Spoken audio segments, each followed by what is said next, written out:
Assalamualaikum warahmatullahi wabarakatuh. Alhamdulillahirabbil alamin wassalatu wassalamu ala Rasulillah wa ala alihi wasahbihi ajmain. Ahlan wa sahlan, selamat datang ke sesi kita. Pada malam ni insya-Allah kita akan bersama-sama untuk melihat sinopsis daripada juzuk yang ke-16 insya-Allah. Sempena dengan Ramadan kita telah bersama-sama kita lalui 16 hari, maka pada malam ni kita akan tengok sempena kita membaca Al-Quran, membaca Mashaf setiap hari, dan pada sesi kali ini kita akan tengok apakah yang disebutkan oleh Allah Subhanahu Wa Taala di dalam juzuk yang ke-16. InsyaAllah dalam juzuk yang ke-16 ini kita akan lihat ada 3 surah sebenarnya. Yang pertama surah Al-Kahfi, iaitu baki dari surah Al-Kahfi daripada ayat 75 sehingga ayat 110. Dan kemudian seterusnya kita akan lihat juga surah Maryam, dan kemudian selepas daripada itu kita akan lihat juga surah Toha. So kita akan dapati di dalam juzuk yang ke-16 ini 3 surah, iaitu part yang terakhir daripada surah Kahfi, dan seluruh surah Maryam dan seluruh surah Toha. Jadi insya-Allah kita bersama-sama untuk melihat semua apakah maksud yang ada di dalam ataupun sinopsis secara secara umum saja. InsyaAllah kita tak akan pergi detail untuk setiap surah ni, kerana kita dalam masa yang sempit ni just untuk kita, kepada sesiapa yang memerlukan kepada tambahan untuk melihat kepada tafsir setiap daripada ayat, setiap daripada muka surat, maka insya-Allah boleh meneliti, membaca tafsir-tafsir yang lebih panjang, dan insya-Allah juga kepada sesiapa yang ingin untuk mengikuti tafsir setiap muka surat, insya-Allah boleh untuk bersama-sama dengan saya juga. Saya cuba kongsikan pada setiap pagi pukul 6 pagi, ataupun kepada mereka yang tidak sempat melihat 6 pagi bersama-sama dengan 6 pagi, boleh insya-Allah melihat di YouTube, di Facebook insya-Allah. Di Facebook Dr. K. Yusof, boleh search insya-Allah Dr. K. Yusof, ada di sini. Jadi pada sesi kali ini kita akan lihat yang pertama sekali, di akhir surah Kahfi ni Allah Subhanahu Wa Taala menceritakan tentang Zulkarnain. Jadi dalam sesi sebelum daripada ini kita telah ceritakan sikit bahawa surah Kahfi ini sebenarnya adalah merupakan tema ataupun topik asasi yang dah diceritakan oleh Allah Subhanahu Wa Taala mengikut pandangan ataupun ijtihad setengah daripada ulama tafsir, mengatakan ialah tentang fitnah, iaitu tentang cubaan yang Allah Subhanahu Wa Taala berikan kepada manusia, sama ada fitnah itu dalam bentuk agama, iaitu artinya Allah SWT menguji kita dengan agama, sanggupkah kita ini untuk memelihara agama dan sebagainya. Dan kemudian itu yang keduanya dengan harta, dan kemudian yang ketiganya dengan banyaknya ilmu, dan yang keempatnya dengan kekuasaan. Jadi kita lihat di dalam hujung surah Kahfi ini, iaitu Allah SWT ceritakan tentang Zulkarnain. Zulkarnain ini Allah SWT berikan kepadanya dengan kekuasaan yang hebat atas dunia ini, dan dia telah menggunakan kuasa tersebut bagaimana untuk menyebarkan Islam, untuk memberi keadilan kepada manusia seluruhnya yang hidup pada masa tersebut. Jadi insya-Allah kepada sesiapa yang mampu, insya-Allah bila melihat teringat Zulkarnain, teringatlah kekuasaan yang ada padanya, dan bagaimana dia menegakkan keadilan menggunakan kuasa yang ada padanya.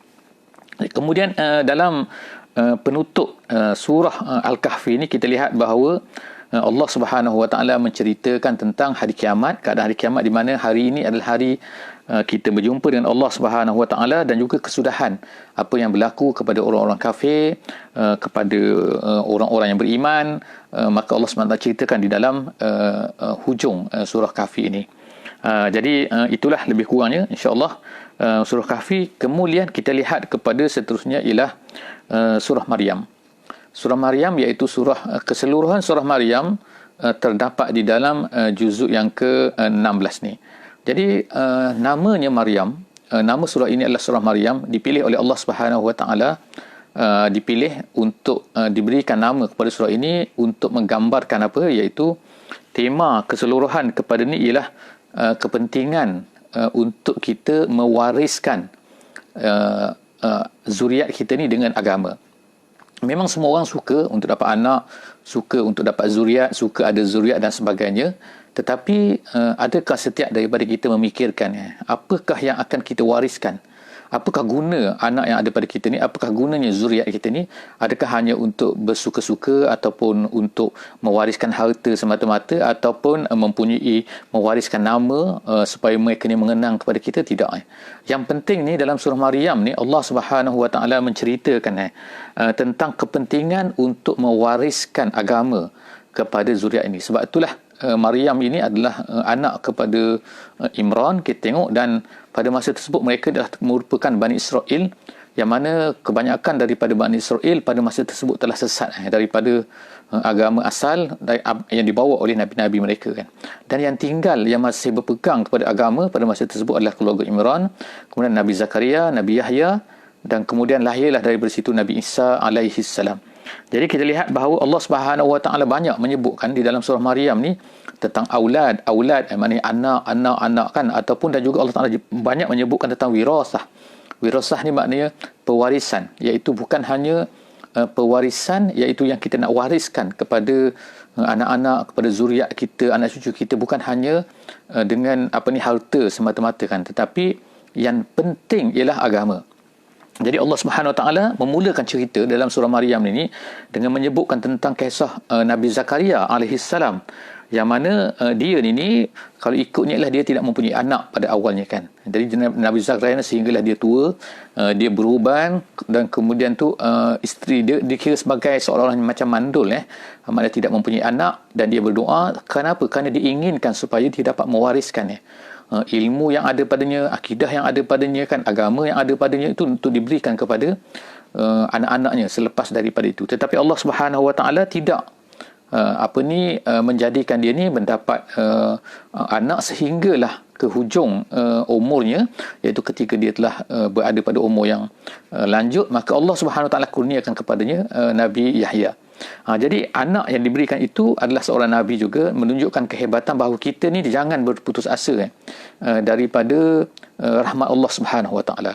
Kita jangan putus asa daripada kuasa Allah Subhanahu Wa Taala boleh membuat apa saja kan, dalam apa keadaan, dalam apa ketika pun. Yang penting ialah apabila kita ni mempunyai zuriat, apakah yang akan kita berikan kepada zuriat kita tu, sama ada kita berikan harta sahaja ataupun memberikan agama. Jadi yang penting di sini sebutkan adalah ada agama. Dan Allah Subhanahu Wa Taala menyebutkan di dalam surah ini sebanyak 20 kali, lebih daripada 20 kali tentang rahmat perkataan rahmat, iaitu nak menunjukkan kepada apa ni kan, iaitu apakah sebenarnya sebab Allah Ta'ala sebutkan. Jadi insya-Allah kan kepada sahabat-sahabat, bila membaca surah Maryam ni, cuba tengok kan apakah sebab Allah Ta'ala sebutkan tentang rahmat ini, apa sebabnya, apa akibatnya, apa hasilnya dan sebagainya.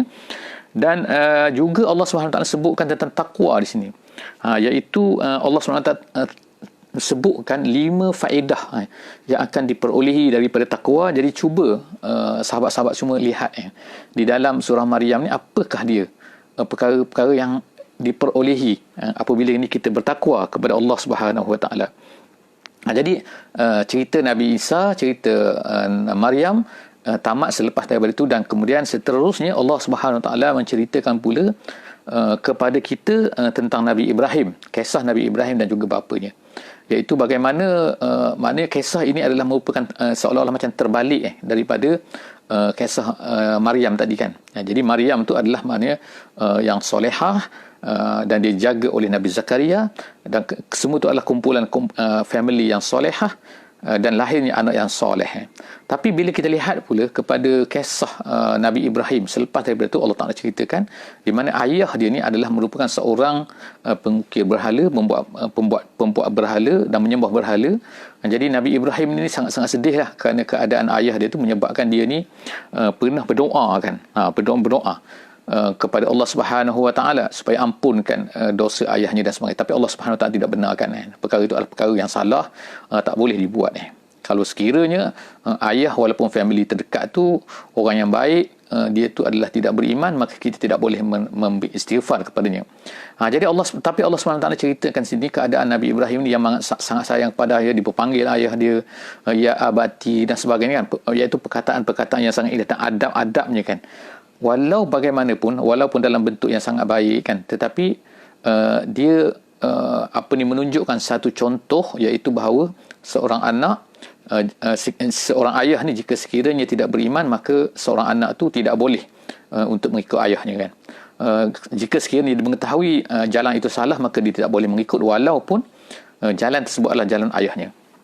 Seterusnya ialah perkara ni adalah menjadi satu pengajaran lah kepada para da'i, kepada orang-orang yang mengajak kepada Islam, bahawa pentingnya mereka ini mengikut apa yang dilakukan, apa yang diarahkan oleh Allah Subhanahu Wa Taala, yang dibuat oleh Nabi Ibrahim ketika dia berdakwah kepada ayahnya. Seterusnya ialah cerita Nabi Ismail. Selepas itu didatangkan juga, diceritakan juga, merupakan sebagai anak yang menjadi anak contoh, iaitu anak kepada Nabi Ibrahim AS, bagaimana dia ni sanggup untuk melaksanakan apa sahaja yang diperintahkan, yang diberitahu kepada oleh ayahnya, diminta oleh ayahnya, kerana dia tahu itu adalah merupakan wahyu. Dan kemudian seterusnya dalam antara poin dalam ayat yang penting Allah SWT sebutkan di dalam surah Maryam ini, ialah Allah Taala ingatkan kita bahawa bahayanya jika sekiranya kita ini akan ada zuriat, tetapi zuriat yang kita tinggalkan itu adalah merupakan orang-orang yang tidak beriman, tidak melakukan solat dan sebagainya. Sebagaimana Allah SWT sebut, fakhalafa min ba'dihim khalfun adaa'us solah.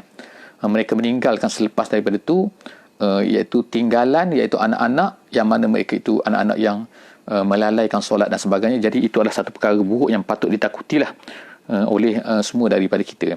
Seterusnya ialah kita masuk kepada surah yang terakhir di dalam di dalam juzuk yang ke-16 ni, iaitu surah Taha, di mana Allah Subhanahu Wa Taala telah menyebutkan yang pertama kita lihat dulu apakah tema secara keseluruhannya surah Taha ni. Bila kita sebut Taha, ma anzalna alaikal Quran litashqa, iaitu Allah Subhanahu Wa Taala sebutkan ma anzalna alaikal Qur'ana litashqa, iaitu surah ini kita boleh katakan sebagai temanya ataupun topik utama di dalam surah Taha ini, cerita tentang as-sa'adah wasyaqawah, iaitu tentang kebahagiaan dan kecelakaan. Iaitu apa itu? Allah Subhanahu Taala mulakan lagi dengan awal-awal lagi surah ini, Allah Taala sebutkan dengan kami tidak menurunkan kepada engkau ma anzalna alaikal Qur'ana litashqa. Allah Taala tak turunkan Quran kepada engkau wahai Muhammad dan kepada kita semua orang-orang mukmin untuk memberi kecelakaan, menyusahkan dan sebagainya. Tidak kan? Tapi Allah Subhanahu Wa Taala menurunkan Quran ini adalah untuk kemudahan kita, untuk keselesaan kita, untuk kebahagiaan kita dunia apatah lagi di akhirat lah. Jadi Allah Subhanahu Wa Taala menyebutkan di dalam surah Taha ni perkara mengenai dengan kecelakaan, bahayanya tidak mengikut syariat, tidak mengikut Islam dan sebagainya. Jadi Allah Taala ceritakan pada permulaan surah ni, iaitu tentang Nabi Musa alaihissalam, Nabi Musa alaihissalam, yang mana dia menghadapi banyak keadaan-keadaan lah yang kita kata mungkin nampak macam masalah-masalah ataupun kesukaran-kesukaran as-su'ubat dalam hidupnya, di mana dia telah melalui keadaan cuaca yang sangat ekstrim, dan pun nak balik berjumpa dengan ayah jagaannya lah, iaitu Firaun. Tetapi Allah SWT telah memberikan wahyu di tengah jalan itu, kemudian akhirnya disuruh untuk pergi berdakwah kepada Firaun. Dan begitulah, banyaklah kesukaran-kesukaran yang mana dia merasa takut, tapi Allah Subhanahu Taala telah menyebutkan banyak kali di dalam surah Taha ini, la takhaf, la takhaf, janganlah kamu takut, la takhaf, jangan kamu takut. Maknanya sini ialah adanya perasaan takut di dalam hati Nabi Musa untuk berjumpa Firaun kan, raja yang besar kan, kuasa besar pada ketika itu kan. Jadi bagaimana dia nak berjumpa kan, dalam keadaan nak berdakwah pula, nak ceritakan bahawa engkau ni bukan Tuhan. Sebab Firaun telah mengaku dia ni adalah Tuhan. Jadi kemudian tu cerita tu banyaklah cerita selepas daripada tu kita tengok tukang-tukang sihir ini yang telah bertukar kan, daripada menjadi mempertuhankan Firaun kepada menyembah Allah Subhanahu Wa Taala, dan kemudian mereka semua ini, dan kemudian Allah Taala ceritakan bahawa Nabi Bani Israel itu kemudian dibawa keluar daripada negeri Mesir, dan kemudian Firaun telah ditenggelamkan di dalam laut, dan kemudian cerita sampailah kepada cerita Samiri yang membawa satu kecelakaan yang membawa mengajak Bani Israel ini supaya menyembah anak lembu dan sebagainya. Jadi kita lihat itu semua adalah merupakan bagaimana kecelakaan yang dibawa oleh Samiri dengan menghiaskan anak lembu itu dengan cantik, sehingga ramai daripada Bani Israel itu tertipu dengan Samiri. Dan kemudian Allah SWT ceritakan juga tentang kisah Nabi Adam AS yang diwaswaskan oleh syaitan atau iblis pada masa itu kan. Jadi dalam syurga dan kemudian telah dikeluarkan. Jadi nak menunjukkan kepada kita bahawa kecelakaan kalau kita ni mengikut syaitan, maka sangat-sangat bahaya kan. Syaitan ni boleh membawa kecelakaan kepada kita, mengheret kita pada kesesatan dan lari daripada kebahagiaan yang Allah SWT nak berikan kepada kita. Dan akhirnya surah Toha ini Allah SWT ingatkan bahawa janganlah kita semua ni berpaling daripada mengingati Allah SWT dan mengingati hari kiamat, dan moga-moga Allah SWT akan beri manfaatlah kepada kita dengan sesi kita. Yang penting insya-Allah kita baca juzuk yang ke-16 ni insya-Allah, dan kau dah baca insya-Allah mungkin boleh tengok lagi tafsirannya, boleh tengok terjemahannya kan, boleh tengok pengertian-pengertian yang Allah SWT. Moga-moga Allah SWT akan menjadikan Al-Quran ini sebagai guideline dalam hidup kita insya-Allah. Jumpa lagi dalam juzuk yang ke-17. Wallahu a'lam bissawab. Wassalamualaikum warahmatullahi wabarakatuh.